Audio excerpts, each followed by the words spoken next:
I wanted to make a video about the word Flivver, which is also going to be about the Ford Model T automobile.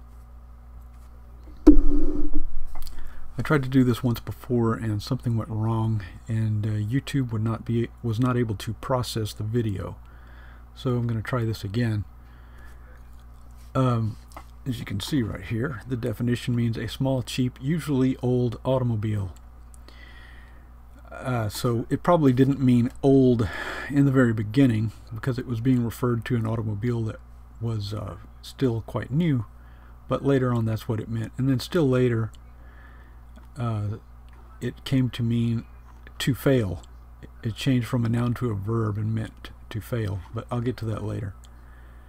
The Merriam-Webster dictionary says that it first appeared in print in 1910, which was 2 years after the Model T was being produced. So since it must have been in some usage orally before it appeared in print, it's kind of hard to tell if the word appeared first referring to other old small cheap cars, or if it appeared about the same time as the Model T. It's hard to tell. But you know, there were other small cheap cars before the Model T.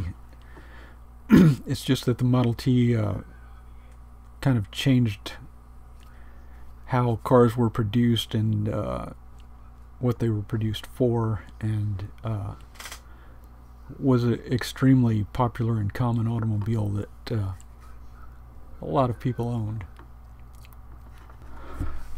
Okay, I'm going to try not to go into too much detail about the Model T, although I probably will have to because I've gone down a rabbit hole with it. But here's the cover art for the song that I did called It's a Rambling Flivver. This was in 1917. The same guy, Byron Gay, he wrote another song about the Model T 3 years earlier in 1914,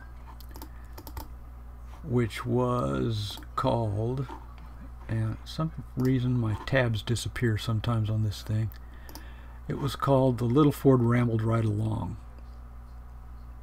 So this one came first, and it has a lot of stuff in it that's interesting about the Model T. But first I just want to look at the cars. This one's more cartoonish, and it's hard to tell really exactly what it is, but we can see, it doesn't really have doors drawn on it, but we can see the woman who's half standing in in stress or vexation or something while her boyfriend goes crazy driving. She looks like she's sitting in the back seat. Then we can also see that instead of having wraparound fenders that wrap around the tires, it has these flared fenders that just kind of come straight across and flare out. And it's got lamps up here in addition to the headlights. And it's got a half windshield. Now the windshield on this particular Model T, you can see, if we look at the other cover art for the other song, let me zoom in on this. You can see it has a folding windshield. The top part will fold down, so you can just have a half windshield, and you can also just fold that down and have no windshield at all. And if we look, we can see this also has the flared fenders, not the wraparound. And there's a big box here on the side, which I'm not sure exactly what that is for. You can see this has a lot better artwork. It's more detailed. We can see the crank on the front right here, lamps up here in addition to the headlights. It's pretty much the same kind of suspension. Oh man, I wish I knew what happened to those. There they are. Pretty much the same kind of suspension. So we can probably guess that this was patterned after, the illustrations were patterned after the 1914 model, looks like. Since the first song was written in 1914, that makes sense. And then they probably just used the same kind of thing for the next song too, because it was easier to do it that way. This is the the 1914 Runabout. Now there were lots of different Model Ts. They didn't name them differently, but every year they changed quite a bit. Now the Runabout was a single bench seat model. It didn't have a back seat, and it just had this back here is probably a small cargo compartment. And then the Touring looked like this. We can see that suspension there. It looks like in the illustrations. The flared fenders, just like the illustration. Lamps, as well as headlights. The folding windshield, and it's got a second bench seat. It's got a back seat, so you could get more people in it. And it has this canvas roof. It's convertible. These just fold back like an accordion and store back here in the back. Same with the Runabout. Folds up, stores back here in the back. Just like we see, it's folded up in the back, and they're driving it with the top down on both of these. Now this song here, The Little Ford Rambled Right Along, it's about a man who goes out in his fancy limousine and runs out of gas. I tried to look up old limousines and see if I could find one that looks like this, and I could not, but we'll have to assume that's the car in the song that's run out of gas on the side of the road. And then this guy here comes shooting along in his Model T because he didn't need gas, and the girlfriend of the guy in the fancy car wanted to go out for a ride, so when the guy in the Model T came along, she just got out and got in his car and took off with him.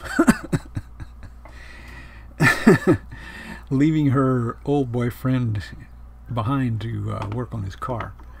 And in this illustration, it seems that he's more than run out of gas. He must have broken down, because there's a guy up underneath the car, and there's another guy back here who looks like he has a wrench in his hand.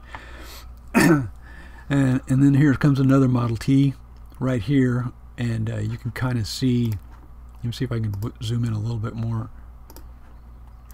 He's kind of pointing in derision at the guy in the fancy car.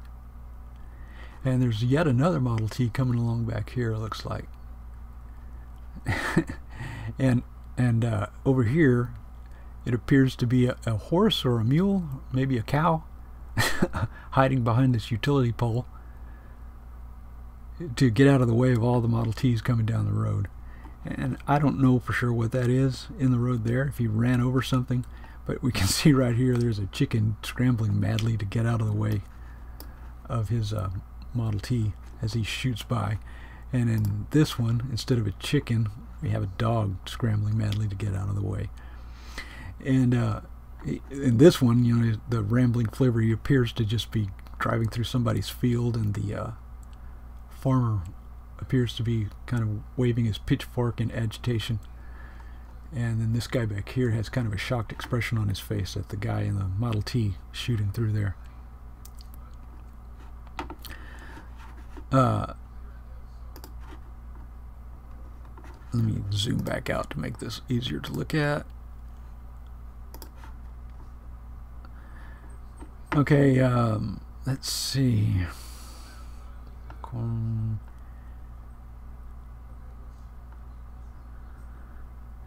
Yeah, he went out for a ride in his big limousine. The car kicked up and the engine wouldn't crank. There wasn't any gas in the gasoline tank.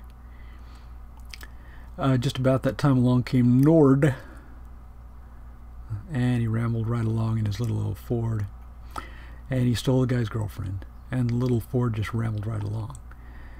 The gas burned out in the big machine, but the darn little Ford don't need gasoline. This was the thing about the Model T. It didn't have a modern ignition system. It used a crank, as I already mentioned when I showed the crank in the illustration. And turning the crank turned a magneto that generated electricity to fire the spark plugs for the initial ignition to start burning the fuel. It didn't use a battery to provide electricity for the spark plugs. So one thing once the engine was going, then the magneto ran on its own. It didn't need to be cranked, so, and it would keep generating electricity. So that's why it had headlights. So the headlights would only work as long as the engine was running. They wouldn't stay on like in a modern car where they run off the battery.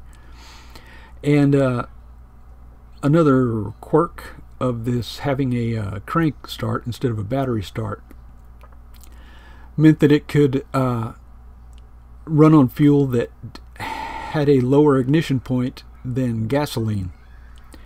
So it could also run on pure ethanol. So if you ran out of fuel anywhere near a still, you could get a jug of moonshine and put it in there and run it on moonshine. And it could even run on kerosene, which is way down the line from gasoline as far as refinement goes. And I believe in Europe kerosene is called paraffin. So that's one thing we learned from this song, is how you can run on different fuels. So the limousine required gasoline; it couldn't run on anything else. But the Model T could run on at least these 3 different kinds of fuels. So if you had kerosene to burn in your kerosene lamps at home and you needed to get to town, you could put some in your Model T and go to town on kerosene. When she blows out a tire, just wrap it up with wire. It did have pneumatic tires with inner tubes. They weren't as good as our modern tires, but the Model T was built to be used very roughly, and so people did that. They would just wrap the tire up with wire and keep on going. That's crazy. Let's see.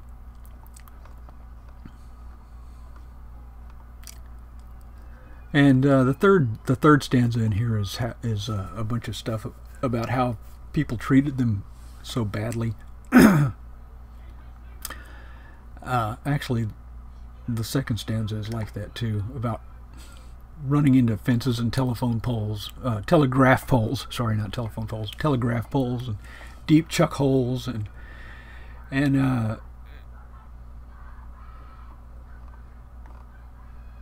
smashing the body and smashing the lamps and everything, and it just keeps on going.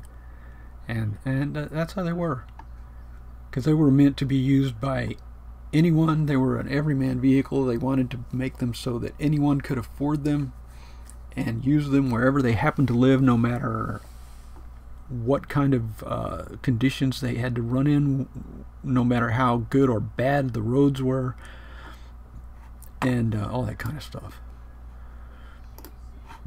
So to go back to the song that I actually recorded, let's look through here and see if there's anything interesting.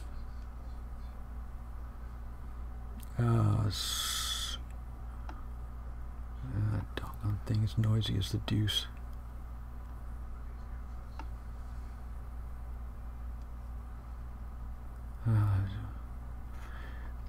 Step on her tail and then stay with her. She will go when the tank is dry. Do you think it wonderful? I think it is a lie. This is a joke, I believe, about another quirk of the Model T is it did not have a fuel gauge.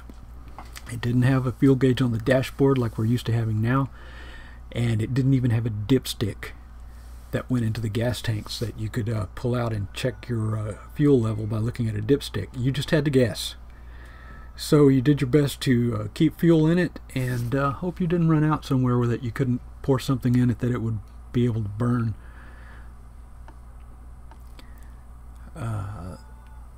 This one seems to not be totally reliable. Right here it says, when I timed her for a block, both the hands flew off the clock. So at racing she was fine, and she goes downhill just fine. But then right here we see she will go like a ton of brick. Every time she takes a hill she acts a little sick.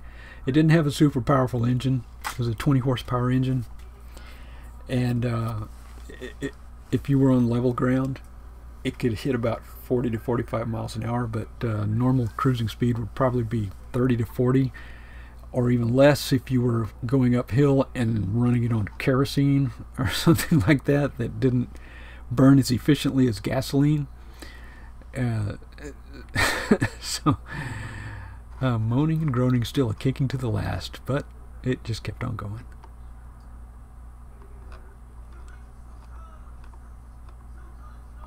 So I think that's try to cut that short there. There's some good videos on YouTube. If you look up this one, Motoring Over Ben Nevis in 1911. This is another touring model, which appears looks like they removed the fenders and the sideboards from it, probably to give the tires more room to bounce up and down over this rough road without hitting a fender. Ben Nevis is the highest mountain in Scotland. The summit is 1,345 meters, which is about 4,400 feet. And you can see this guy running this thing over extremely rough terrain. Just look at those wheels wobbling around and bouncing as he goes. And he comes down this slope in this extremely rocky terrain and just keeps going. And this video has some background music on it, but I muted it so it wouldn't be playing while I was trying to talk. And he's slowly just working his way along, and I don't know what those things are sticking out on the sides there. Maybe those were fender mounts that were attached to the body and they just left them on. And here he keeps on going. There's a funny part in this video at about 4 minutes. He's gonna get caught up on a ditch. There you can see these people are walking behind him, and they're keeping up with him as they walk, so he's just barely moving as he goes up that hill. Right here he gets hung on a ditch.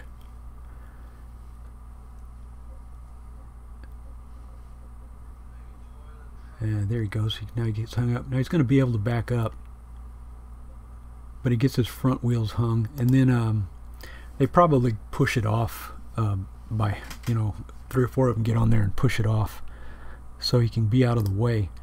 And then this guy starts poking holes in the bank with his walking stick, and they poke some dynamite in there with his walking stick.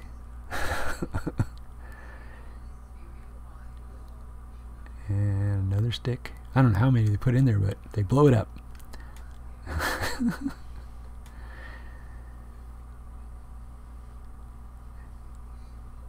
And now he drives across it. So you can look that up and see it's fairly long. It's 7 minutes long of him driving it across all kinds of bad terrain, snow and rocks and whatever this is. And there's other ones on YouTube that you can look up if you want to see how it drove and how to drive it. Because I'm not going to try to go into all that in detail, because I'm not sure I completely understand it since I haven't actually tried to do it. But it had 3 pedals on the floor, and the pedal on the left they called the clutch, but it didn't work like a clutch. It was more like an actual gear shift. And it had 2 forward speeds, basically just a takeoff gear and a cruising gear. And then there was a pedal in the middle, which if you pushed it down it went in reverse. And the pedal on the right was the brake, which was not a wheel brake like we have in our cars now. It was a transmission brake, which it compressed or squeezed a steel band around the transmission to stop the vehicle. And there's a line in this song, I think. I can't remember where it is. Here it is. 'Tis a left-hand drive and a right-hand squeeze. The pedal on the left was the drive pedal that put it into gear, and the right-hand squeeze was the brake that squeezed the steel band around the transmission to stop it. It also had a parking brake which was a lever on that you pulled up with your left hand. It was next to the driver's seat on the left, and you would pull it up to lock the rear wheels, and that was just for a parking brake.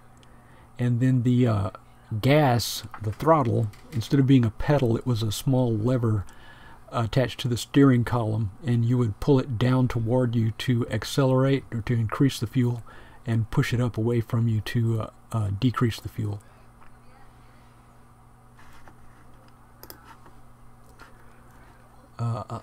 Okay, so let's see, I covered all that. If you look up on Wikipedia, there's a section at the bottom that will show you all kinds of different Model Ts of different years and different configurations. There were some companies that sold aftermarket kits, like right here. You can see it's been turned into a flatbed truck. So you could take your Model T that came as whatever, a runabout or whatever, and convert it into a truck. There were kits that would convert them into mobile machine saws, so you could saw ice or lumber, and you could just drive your saw around to wherever you needed to use it, and different stuff like that. And of course they made them in the factory in different ways. Like here's one that looks like a Touring that somebody put a permanent roof over with nice sideboards and everything. So you can see that at Wikipedia. And there's a chart here of prices, which I thought was interesting. In 1909, the runabout sold for $825, which was $23,763 in today's money. And then production ramped up, and basically they produced more and more every year, and the prices tended to get less and less every year, until the peak production was 1923, when they made a little over $2 million, and the lowest price they were ever available for was in 1925, which the runabout sold for $260, which was only $3,837 in today's U.S. dollars. Some of the parts of the car were made of wood, because this was early 20th century after all. I know one part that was made of wood was the wheel spokes. The spokes were wooden and the rim was steel. So they had leftover wood scraps every time they made a car, and they used all these wood scraps to make charcoal briquettes. They didn't want to waste any of them, so they made a side business out of them by making charcoal briquettes. And then Henry Ford's cousin-in-law, a cousin by marriage whose last name was Kingsford, took over that charcoal briquette company and changed the name to Kingsford Charcoal instead of Ford Charcoal. And of course, as you probably know if you ever do any grilling, Kingsford Charcoal is a company that still exists today. Okay, so we go back to how did it change meanings? It started out as a noun that meant an old, cheap, small car, and at some point it changed to a verb that meant to fail. And the only reason I can think of that it did this is because of this thing here. It was a small airplane that the actual official name that they gave it was the Ford Flivver. They started out with only a 15-foot wingspan and eventually increased it to 22 feet. It had a 39 horsepower engine. It was able to fly at a maximum speed of 90 miles per hour and would stall at 30 miles per hour, which means if it reduced speed down to 30, it would the wings would no longer provide lift and it would plummet from the air. All these specs are down here. The specifications for it are down here at the bottom. So this is a replica over here that I showed you a big picture of. Here's a photo from 1927 of an actual Flivver. It was a single seat, one person, pilot only, no passengers. But it was Henry Ford's attempt to make an everyman airplane to go along with his everyman automobile. He wanted to make an airplane that was small enough to fit in his office, which I don't think it could unless he had a very large office, and that anyone could afford and fly. And here's a picture of one actually in the air being flown by a guy named Harry Brooks, who was a test pilot for Ford and a good close friend of Henry Ford. And as you can see, it does not have retractable landing gear or anything like that. It's a very simple airplane. It had a steel fuselage, but the wings were wooden, and they were covered with a fabric of some kind, canvas or something like that, with a radial air-cooled engine, which many of the propeller planes back then had those kind of engines. That was a development that helped during both of the world wars. The radial engines, they could sustain a little more damage because they didn't have to worry about coolant leaks, since they were air-cooled instead of liquid-cooled. But what happened is that Harry Brooks crashed. He took off from